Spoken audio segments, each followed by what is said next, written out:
We forget the men and women who run toward gunfire. So came into work, loaded up the car. First call out of the gate was a stabbing call. Jobe Dickinson, a 20-year veteran of the Tucson Police Department. While he was on top of that fence, and I just saw a flash out of that center pocket, and then a burn. Shots fired, he's running eastbound. He's running eastbound. Clear direction out of here. Shots fired. 3-6, 3 Charlie 2. Jobe's seen what most politicians only pretend to understand. He's chased smugglers tied to the cartels. I was assigned to the Arizona Auto Theft Task Force, and we chased stolen F-250 and F-350s out in the desert. This isn't a Republican issue, this isn't a Democrat issue, because it's been 40 years, neither party has changed that. You told me that the cartels are ruining the American dream. The one reason why they can do what they do is they don't care about laws and they don't care about human life. We the people, why you quiet? It's time to stand up for the truth. How they coming for our kids, so who gon' stand up for the youth? Ay, and we know we win because Yeshua is the proof. Ay, we the people like Garcia, so that's no excuse. They say justice is blind, but too often, so is America's memory. We forget the men and women who run toward gunfire, who stand between our families and chaos. And when they bleed, we hand them a plate of cookies and send them home. My guest today is Jobe Dickinson, a 20-year veteran of the Tucson Police Department, a husband, a father, and a survivor. In 2004, Jobe was shot in the line of duty. He didn't get a medal or a parade. He got back up and went right back to serving his community. And now, he is a legal immigrant's worst nightmare. Jobe's seen what most politicians only pretend to understand. He's chased smugglers tied to the cartels. He's walked the broken border and watched fentanyl flood our streets. While the rest of us watch the border invasion on TV, Jobe runs to the wall. He sees it, he lives it, and he's warning us. The cartels are poisoning the American dream, and Washington is too cowardly to stop them. And back here at home, officers are burning out, suffering in silence, abandoned by the very lawmakers who claim to have their back. Jobe's not having it. He's calling for real reform, real support for the men and women who risk everything to keep us safe. This is We the People, and around here, we don't defund courage. We back the blue. Jobe Dickinson, thanks for stopping by. Hey, Gates, thanks for having me. Very All happy right, to be on. so we're going to cover a lot today. We're going to dive heavy into the border because that's where your most current work is taking place. And I think you provide a perspective that we don't typically get through the mainstream media or the newspapers or anything like that. But I do want to sort of frame you as a person and go back to the beginning. You chose to serve in the line of duty, to be a police officer for 2 decades. So let's start there. What called you to wear that badge, Jobe? So that's a great question. And I just want to thank you for that intro. Makes me feel really good about myself. I feel like I'm just a normal person here. So going through that. But, you know, I was born in Michigan. Our family moved to Arizona, to Tucson, Arizona when I was 4 years old. So I really only know Tucson. It's about 45 minutes north of the border, and lived almost my entire adult life there until about 7 years ago when I moved up to the Phoenix area, a little bit further north. When it comes to why did I decide to be a cop, I can't tell you that. I remember watching Cops TV show when I was, on Saturday nights when I was a 10, 11-year-old kid. In high school, I just had a really interest in it. And I went to Radio Shack and bought my first police scanner and, would listen to calls and it was interesting. When it comes to family, my grandfather was a deputy sheriff in Oklahoma for about 15 years.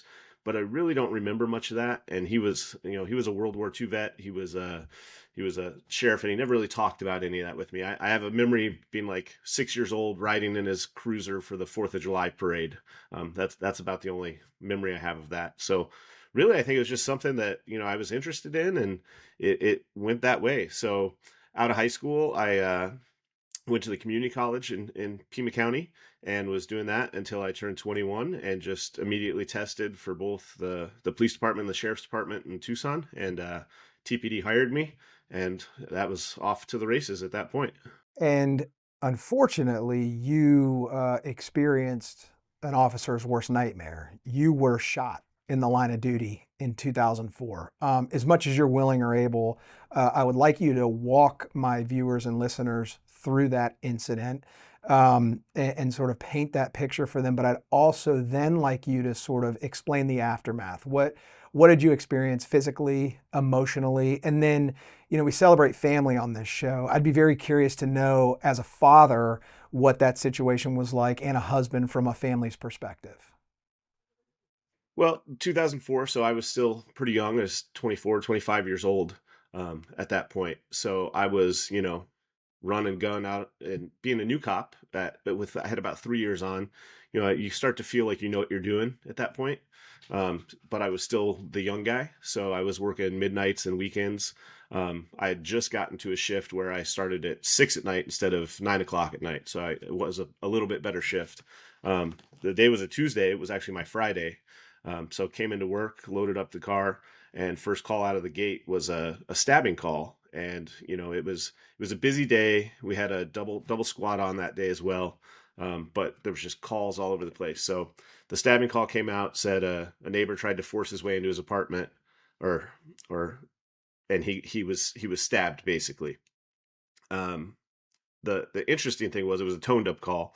And so normally that gets a pretty high level response from officers, but we only had me and my lead police officer, Brian Kowalski, go to it. So only 2 officers attached at first, which was a little, I was a little frustrated by that, thinking we could have some more officers on the street.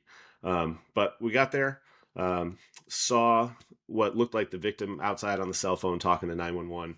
I was communicating with my partner. We walked up, and ends up, he's an older gentleman, well, older now, he's probably 45, 50. He's probably my age now, but very intoxicated. You could tell he had been drinking all day. And that's what he tells us. He says, well, this guy, he's a young kid, and he was over at my house, and he drank all my beer with me, and we smoked a bunch of marijuana. This is before it's legal. And then I wanted more beer, so I went to his house, and I tried to go in, and he said, well, don't come in my house. I'll get you your beer. And then he says, well, the guy just grabbed a knife and stabbed me. Well, really what it was that guy was so drunk trying to go into his house. And I can tell you how I learned this later, but the suspect basically said, don't come in my house. I don't want anyone in my house. I will go get you a 6-pack of beer. And then when the guy still tried to come in, he said he just grabbed the knife and held it there, and it poked him in the chest as the guy tried to enter his house. So had this kid just talked to us, he probably wouldn't even gone to jail. They're probably, it would have been a he said, she said, and that was the end of it. Well, going back to the event, the victim who had been stabbed was a little pushy. He wasn't letting medical treatment. We almost had to put him in handcuffs. He was so drunk and belligerent. But anyways, I went to cover the suspect's apartment while my partner stayed, and we called the fire department in. And we like to, we park blocks away. We walk up quiet. We had everything there, and the fire truck comes in when they get there, and, lights and sirens pull right in the middle of the apartment complex. So at that point, while the fire guys went to treat the victim with my partner, a suspect comes out of the apartment, and he just kind of comes out, turns around, locks the door, and kind of starts to walk. And I was like, okay, this is the guy. We need to go talk to him. And I went up to him, and I alerted my partner, who was probably 40 yards away, said, hey, Brian, guys. So he starts coming, and I get up to the guy and I say, hey, I need to talk to you. And usually when you say that, you get 1 of 2 responses as a police officer. The person says, who, me? Or they take off running. And when I said it to him, didn't even flinch. He just kept walking. And I was like, that's weird. So I kind of pulled my gun out, had it in my hand down, pointed at the ground, low ready. I said, Tucson Police, stop. And that's when he took off running. And so I chased him through a corridor. And it's kind of interesting because in my mind, when I see it, he turned the corner. So I kind of came wide around the corner, and he was going up over a 6-foot, like, wood slatted fence. And while he was on top of that fence, he had like a hoodie with a center pocket. And I just saw a flash out of that center pocket, and then a burn in my leg as he dropped down. And then that tunnel vision just came in, and I could see him through the little slats in the fence. And I fired a couple rounds back at him as he ran. Didn't hit him, but he had shot me in the leg, in the calf area. And at that point, my partner came around, kind of got me, and then got me out of there. And we tried to set up a perimeter, or I should say he did. They got me back to the fire guys, and I ended up getting treated, sent to the hospital right there. So pretty intense. Hey guys, it's Gates. Thanks for tuning in. I'm asking you to like, share, and subscribe to the show. I hear that all the time when I watch and listen to podcasts. And now that I have a show, I know the difference that it makes. It really does boost us in the algorithm. And the better we do in the algorithm, the better guests we're going to get, the better content we're going to be able to produce. This show is not mine, it's yours. So in a way, you're helping yourself. So please like, share, and subscribe, and God bless. Yeah, and so I do want to come back to the second part of my question about sort of the physical aspect, the emotional aspect, but let me just interject before we talk about that, because we're going to also talk about that from a broader perspective of the law enforcement community. I mean, Job, I'm sorry, you served for 20 years, and this happened 3 years in. That says a lot about you to stay on the force, but I'd like to know, how did that shooting change your outlook, both about the job and about life? Well, that's a tough question to ask, because there were, the way I felt the very next day getting out of the hospital.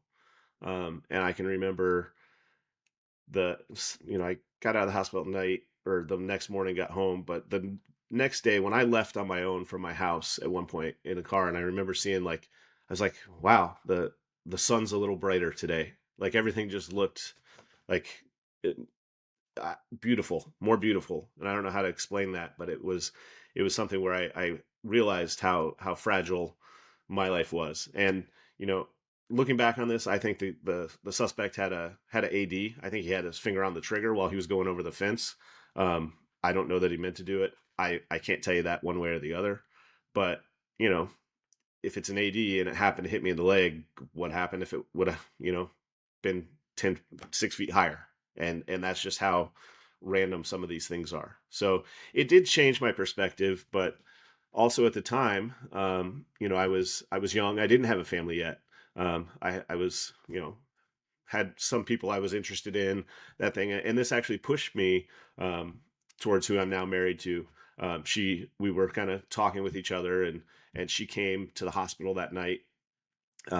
And it took some time, but we ended up, getting married. I've been happily married for 19 years now, have 2 children.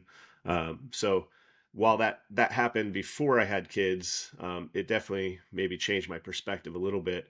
And throughout my career, I had another shooting in 2011, actually, when I did have my kids and did have my wife. And that also, while I wasn't shot, the suspect lost his life in that incident. And, that also has not necessarily physical effects on me, but has some mental effects as well. So, and when I talk to people about this, I can talk about the shootings because that's what, sounds interesting and you see in the movies.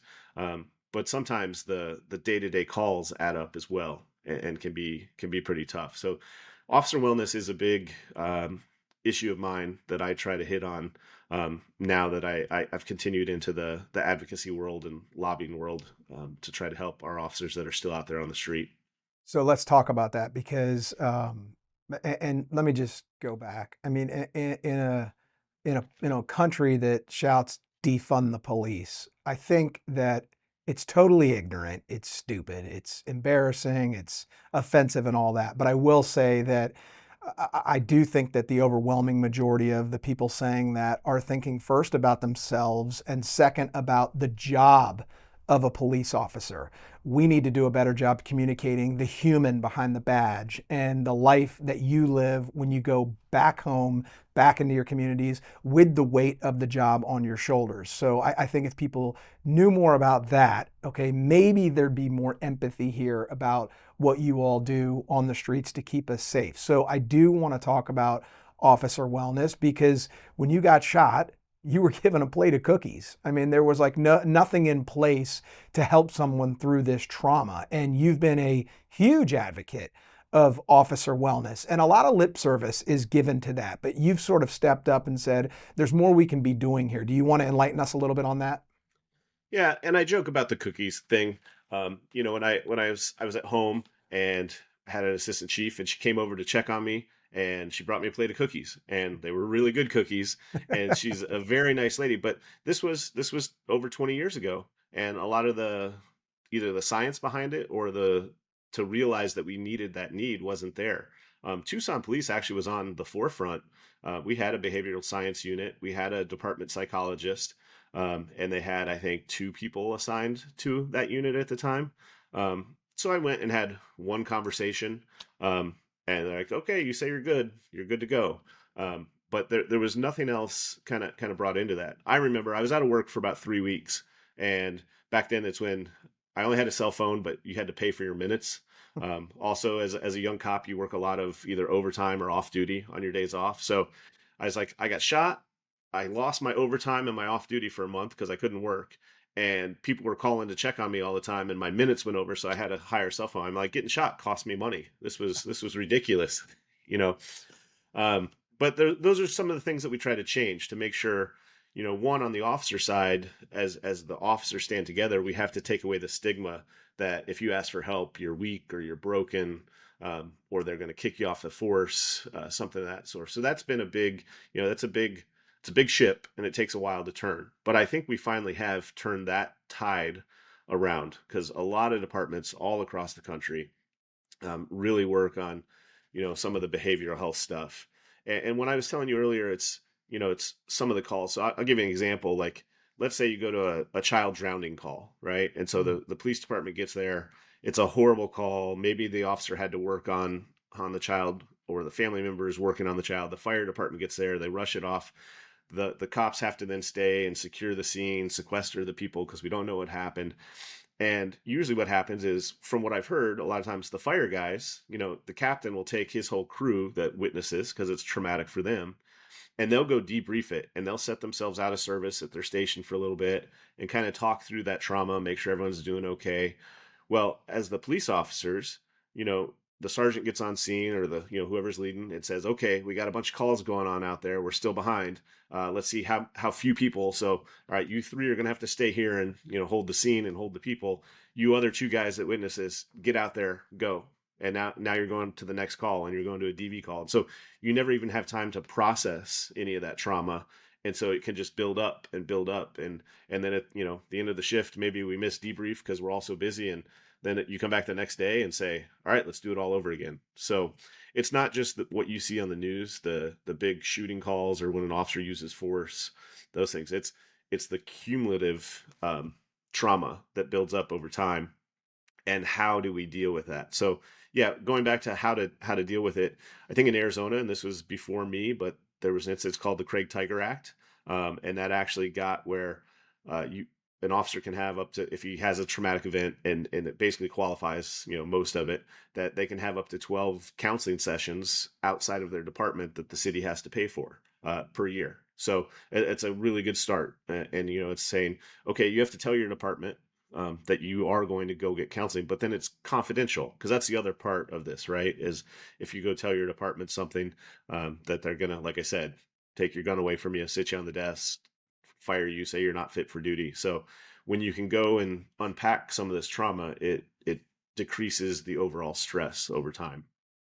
Yeah, athletes get a halftime to make adjustments. Football players get an entire week to watch film and review the last game and prepare for the next one. Cops don't get that. I mean, you get a couple days off, you want to sink that into time with your family. You're just go, go, go. And, we talk a lot about motherhood and fatherhood on this show. And, it sounds selfish, but, you have to take care of yourself first before you can take care of your others. If you're not the best version of yourself, how can you serve and protect others to the best of your ability? So I'm all in favor of that. And the last thing we need is our law enforcement officers to be more stressed so they don't act appropriately in situations like they usually do. So now I want to go to the border. You have sort of taken this second act in your life to the border. And you're a force there. I'd like you to tell us about the Border Security Alliance, what that is, and what your role is there. Border Security Alliance, we're a nonprofit, and it's basically, I found a hole in what was going on. So let me just bridge how I got there. Sure. Is for the last 10 years of my police career, I was involved in our police union. And then when I retired in 2019, my wife is in the private sector, and we wanted to move up to Phoenix, where there's a little more opportunity.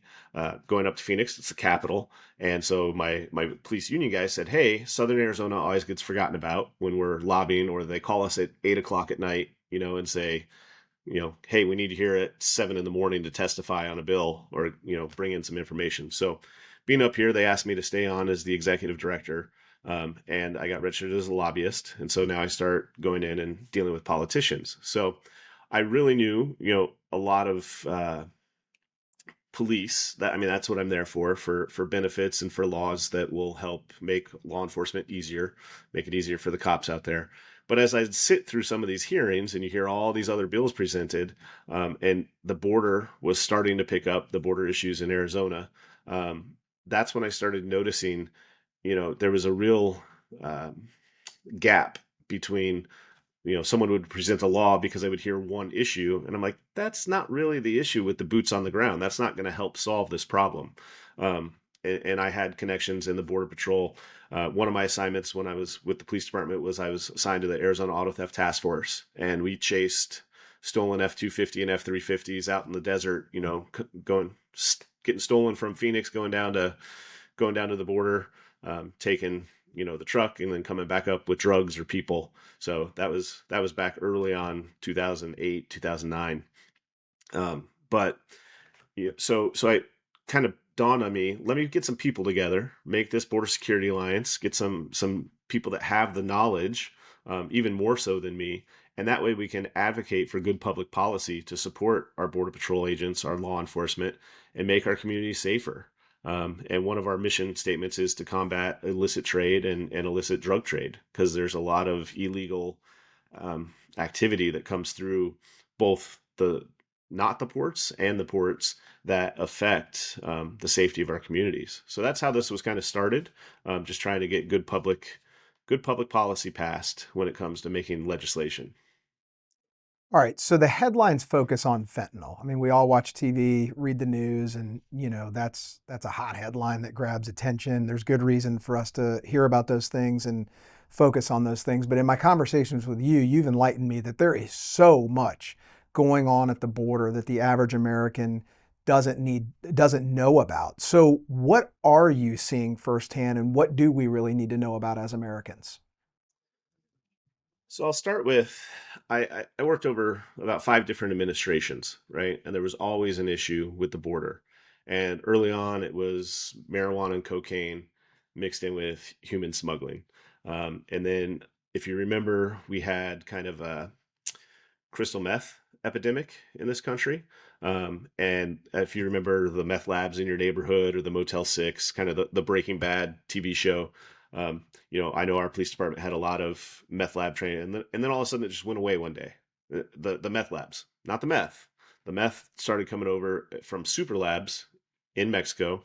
They'd get the precursor chemicals sent in from China, and the meth would be made in Mexico and then smuggled into the United States. And so that was the cartels seeing a business opportunity and doing that. Then after that, we have, if you remember, kind of the prescription opioid epidemic, and we had a lot of people overdosing on prescription drugs. And so as a country, we decided, okay, here's how we're going to fix that. We're going to, go after the doctors and the pharmacies and make sure we're not overprescribing drugs. And so when that happened, and supply and demand, all of a sudden the cartels see that example with fentanyl, right? So fentanyl is, okay, we'll make the fentanyl over here.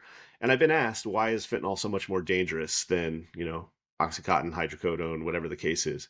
And really it's quality control. The pills coming out of a US pharmacy, those are quality control. And let's say you need, 1 nanogram per 100 parts to make that an effective painkiller, but not to overdose.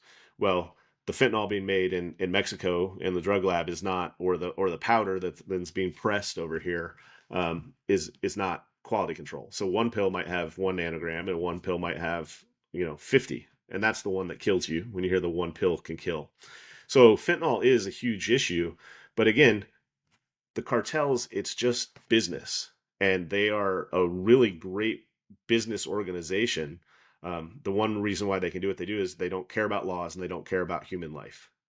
And so when it goes to other things, this is what I'm talking about, where the human smuggling, the people that were coming over and giving themselves up. So in Yuma, Arizona, I was doing a border tour, and this is under the Biden administration, went out to the border about 6 in the morning. I'd say 5:30, 6 in the morning as the sun's coming up. It's right where the wall ends, right where a Indian reservation begins.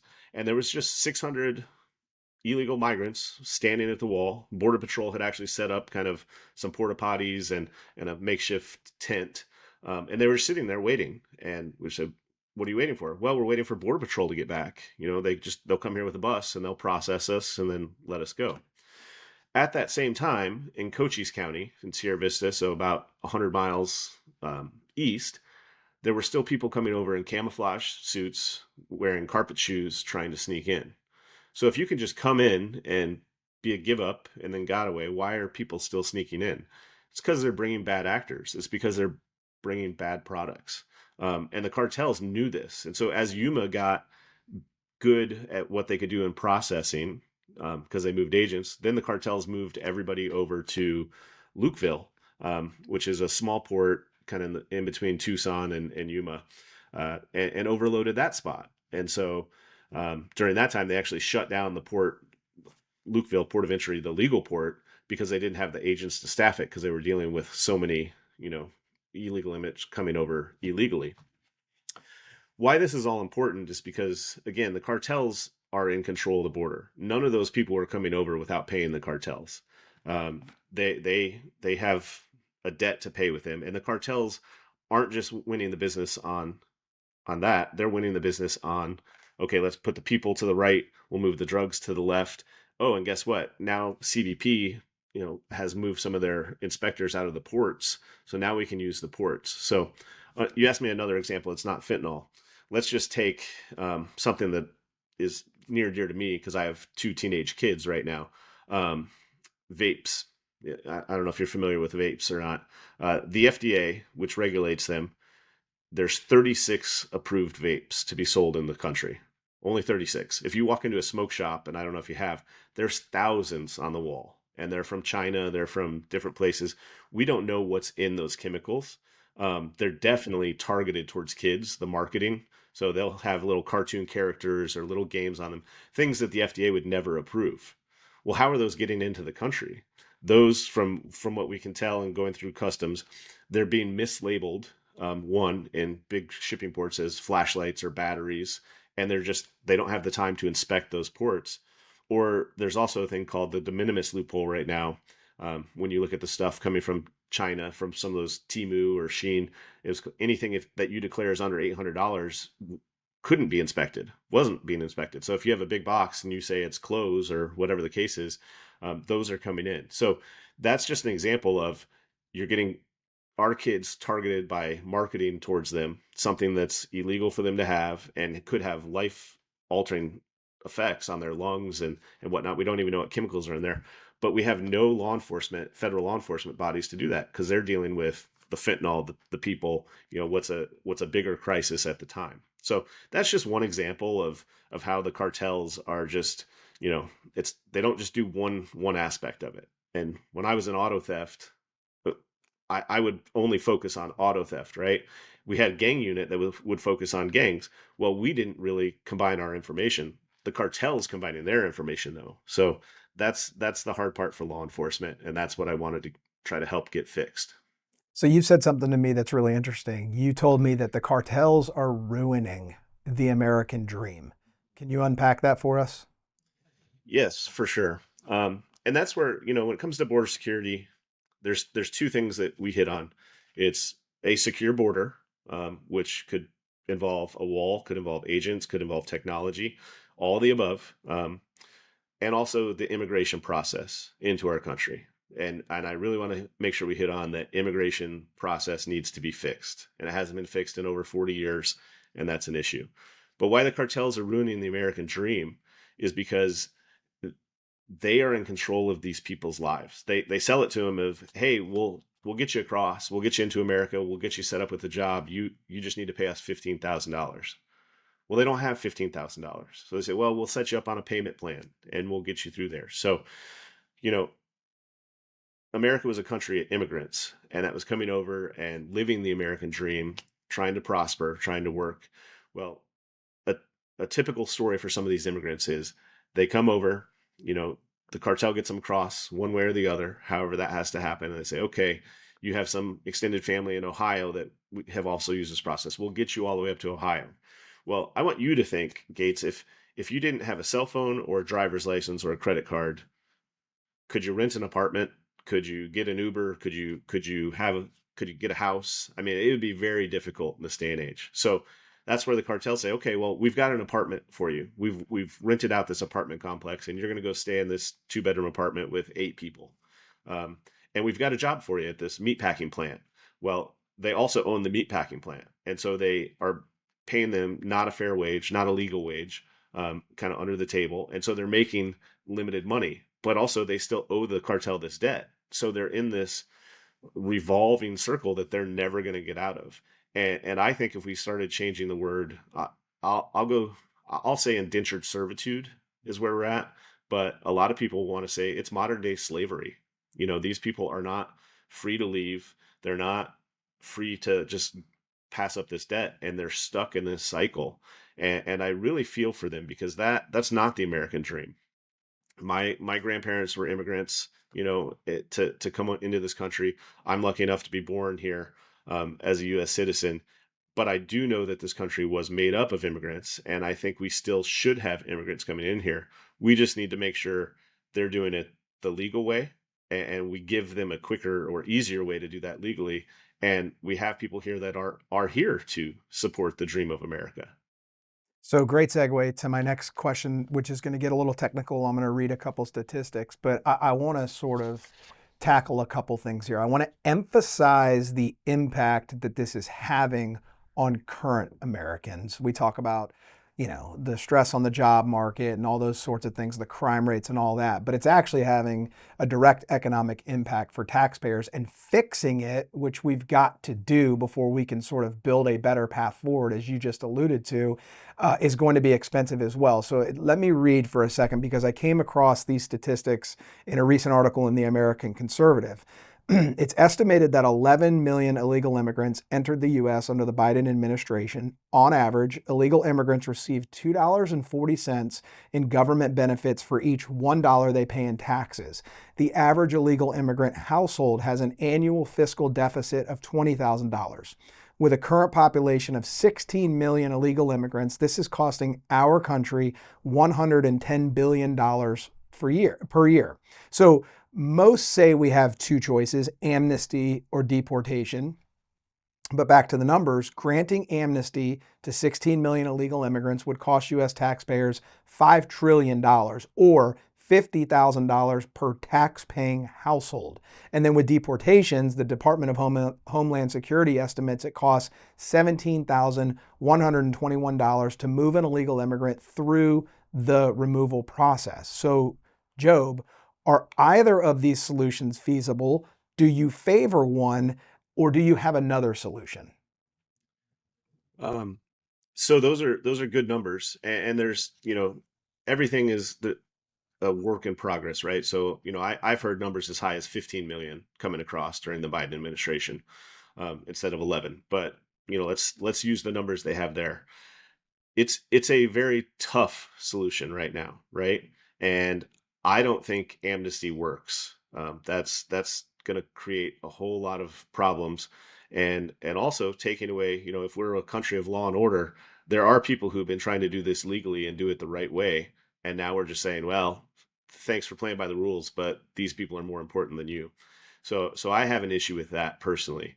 Now, you did see President Trump passed, you know, the big beautiful bill, and that has a lot of funding for ICE and Border Patrol, and they've started some of the deportations. But I also don't believe that's an easy fix, because, you know, let's use 11 million, when those 11 million came into this country, they were funneled in, right, through very small specific spots, and then shotguns spread out throughout the whole country. So to go pick up those 11 million, it's not just picking them up at the one spot, it's picking them up all over the country. That's going to be very difficult and time consuming. Honestly, what I think the bigger fix is right now, since we have passed the money for the extra Border Patrol and ICE, and right now border crossings are at a all-time low, pretty much, with this administration. that the focus that we need to focus on as lawmakers and the American people is fixing the immigration system. And part of that could involve, if you're here illegally, we need to give people a much quicker way to become a legalized immigrant. And there's different steps of that, right? There's some people who only want to come here and work seasonally. There's some people who only want to come here and work for 5 to 8, 10 years. They don't want to move their family here, but the economic possibilities are here that they want to come make some money, send it back to their family in a South, in Mexico or Central American country, and then go back there. And so when you hear military age male, but also that's probably the best working years of your life, right? So I know my body, I gave a lot to the city of Tucson, 21 through wherever, and now I can barely get off the couch sometimes with all my aches and pains. So fixing the immigration, and then the people that are here, I honestly think there needs to be, you could do something, either a fine to pay to kind of get back what they're doing. But there are going to need to be deportations, because there are people that are stuck under that cartel control. And the voluntary deportations actually might be something that is a benefit. And I've seen that, and I like that concept, because like, we'll get you back safely. We'll let you start over. And I don't know what that's going to affect them in their home country and the debt that they owed to the cartel. But if all of them did that and then started over with a legal process to get here quicker. And I'll just give an example. My stepsister or sister-in-law, she came from Croatia years ago to go to school. It took her 9 years to become a citizen in this country. And I just don't know what could take 9 years, a background check or, some of those things. Some of the solutions to this, you ask, well, immigration is my top reform right now. It's how about dealing with some of these countries where these migrants are coming from to make them share their information with us in a quicker database. So if, Colombia wants to have their migrants come here, there's a trade process or tariff or an economic process that say, okay, but you're going to give us your data when it comes to a background check on these people and who we're taking in. And then also as people come in, it can be a layered system. If somebody commits a crime, an American citizen commits a misdemeanor, right? Sometimes they'll be put on, all right, you're going to get 10 days in jail and you're going to get, a year unsupervised probation. Just don't screw up again, right? So some of these immigration people, if we had a policy and it's like, okay, you're here, we're going to let you in, you're going to work, but if you get arrested for a crime, that, that's going to kick you back out or kick you to the start of the line, and have different levels of that. So again, what I think people need to be supportive of right now is getting their lawmakers to look at immigration. And this isn't a Republican issue. This isn't a Democrat issue, because it's been 40 years. Both parties have been in power, and neither party has changed that as of yet. Okay, so I love that. The show's called We the People for a reason. I mean, I believe everything that phrase stands for. We run the direction of this country, we the citizens, we the voters. So talk to my listeners and viewers and me, the voters. Let's take both the issues we've talked about, whether it's support for law enforcement or border security. What can we do with our lawmakers? What can we demand from our lawmakers in these areas to affect some change?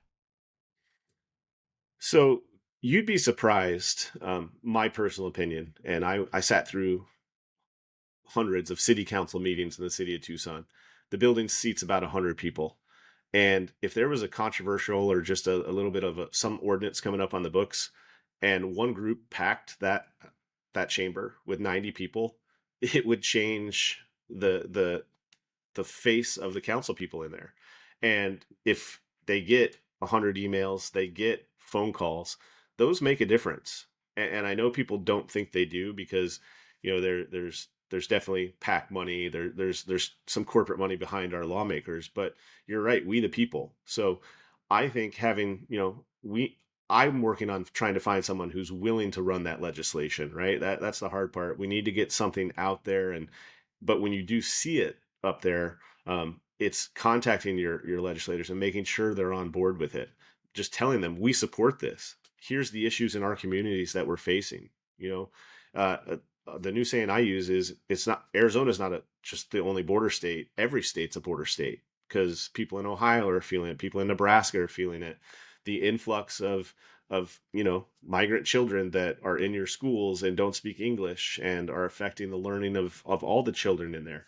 So how to, it does affect these places. I've given tours to, we had 11 attorneys general, states attorneys general come to Arizona. We gave them a border tour. And I kind of watched the social media of them when they went back and they said what they did. And there's a lot of people, you're from Kentucky. What are you doing in Arizona? Stay focused in our state. It's like, no, they're getting educated. They're getting educated on these issues and seeing why there is a state issue. And that's the other thing. We have a two-party system in this country. So you can start at the local level.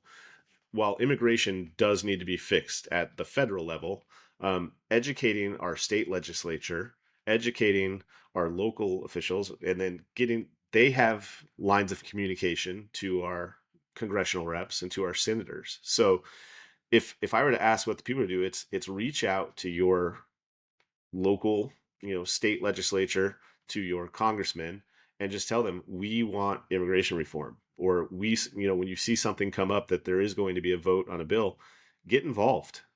They're the representative of you. And I know sometimes they lose fact of that. And I think sometimes we lose fact of, well, I'm sure he's going to do the right thing for me. I don't need to communicate because I'm just one person and he represents a million. So that's what I'd say is be involved. It does make a difference. I kind of make a joke, and someone told me this, but in Arizona, we say sometimes when I bring a new idea to the state legislature, it takes 3 years to get passed. Because the first year, the lawmaker says, never heard of this. That's crazy. The second year, they see it and they're like, okay, this guy's still coming back, right? He's here, and let me look into this and make sure there's no odd consequences. And okay, we had some more important stuff. And then the third year, finally back again, and they say, oh, okay, well, I understand this from the last couple of years. Makes sense. Let's get it done. And it gets passed.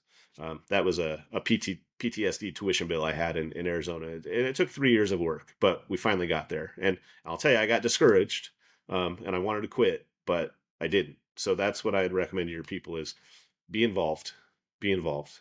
Amen. The phrase "we the people" comes with responsibility. It comes with accountability. It comes with ownership of that phrase. We have to actually do the work, or that phrase means nothing. So I think your message is go do the work, and the outcomes will follow. All right, so we'll finish with this. We'll sort of go back to the beginning. Jobe, you're standing at a police academy graduation, talking to young men, young women that are about to go out into the force for the first time. What's your message to them? What are you telling them that they're getting into? That's a tough one. It is, because being a police officer, to me, it was, you had the best seats to the greatest show in the world. You were out there on the front lines and you were seeing people, and unfortunately in police work, a lot of times it's seeing people on their worst day, on a bad day. You're not happy if you're a law-abiding citizen and you're speeding and you get pulled over, you're not happy to get that speeding ticket, right?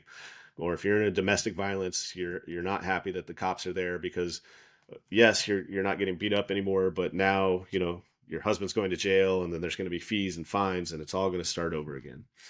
What I would tell young recruits in this job is that, it's a noble profession. You get to help people. And you have to remember that you're there to help people because you can see the cynicism.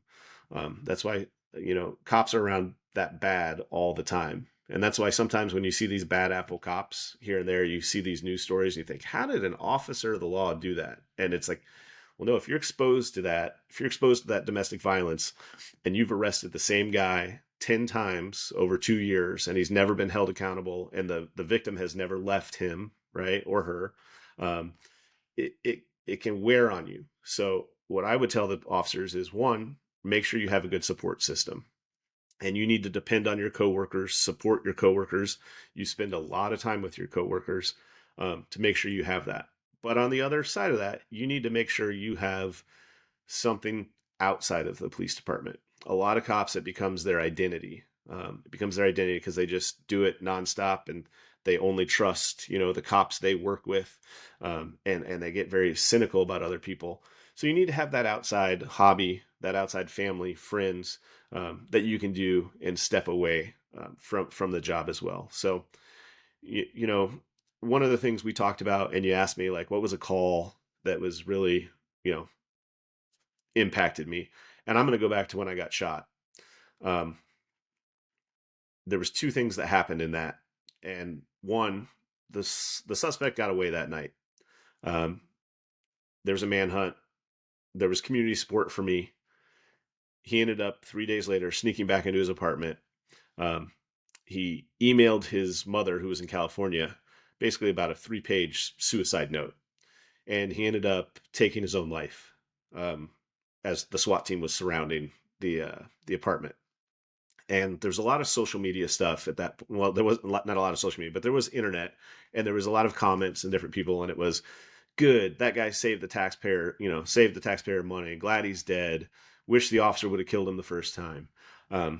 Now, reading that suicide note and realizing he was just a 21-year-old kid who had made some bad decisions leading up to that point, was struggling with life, was struggling with work. That affected me because, and he had done some like animation on the internet that I was able to research and find. And some of them were suicide by cops. Some of them were like funny kind of stories. He's a little dark, but I guess my point is I felt bad. I felt guilty because he took his own life when, had he just had a couple different decisions, he wouldn't have had that problem. He was afraid he was going to go to jail and get beat up and killed in prison because he had shot me and I had done nothing wrong. The other part of that story is one of the cards I got a bunch of thank you cards, and they came from the community, people I had never met, didn't know. They sent them to the police station. And that meant a lot to my spirit, that there were people out there who supported me. Kids drew little pictures. There was a teacher had the classroom of kids sending pictures to me. But one of the cards I got was from someone I had arrested. And he sent it in, and he said, I went out to his house. It was a night. He was a charter school principal, and his wife was drinking. They got into a domestic violence case, and he admitted to me that he broke a picture frame out of anger, which in Arizona was a violation of the law. And I said, I have to arrest you. And he said, I have my high school graduation tomorrow. These kids have worked so hard. I tried to call my supervisor, went through it. They said, nope, you have to arrest him. So I did everything I could. I took him in. I gave him a couple extra phone calls before he went in, so he could try to get the assistant principal and that stuff. And he sent me this card, and it said, so sorry this had to happen to you, but you were so compassionate with me, and I hope this event doesn't change the way you treat other people in the future. And that just really meant a lot, because it was how, I didn't think much of it at the time when I had arrested him. I just, I felt bad, but our hands were tied kind of, with the system. And so it's just little things like that, when people reach out, make a big difference in my psyche. And so I've tried to continue that as I've moved forward in my life. We've had a number of entertainers on this show, actors, rock stars, athletes, and they all have done a great job of sort of humanizing themselves and their profession. These are people with very large platforms that everybody all over the country knows, but I don't know that anybody's done it as well as you have. You've, in the last 45 minutes, just really humanized the role and the life of a law enforcement officer for us. So I don't think there's a better way to close, Jobe. Jobe Dickinson, you are a hero. We the People backs the blue, and our show's better for you coming on it. Thanks for doing this. Thank you, Gates. I appreciate you having me on. We the people. Why you quiet? It's time to stand up for the truth. And they coming for our kids, so who gon' stand up for the youth? Ay, and we know we win because Yeshua is the proof. Ay, we the people like Gates Garcia, so that's no excuse.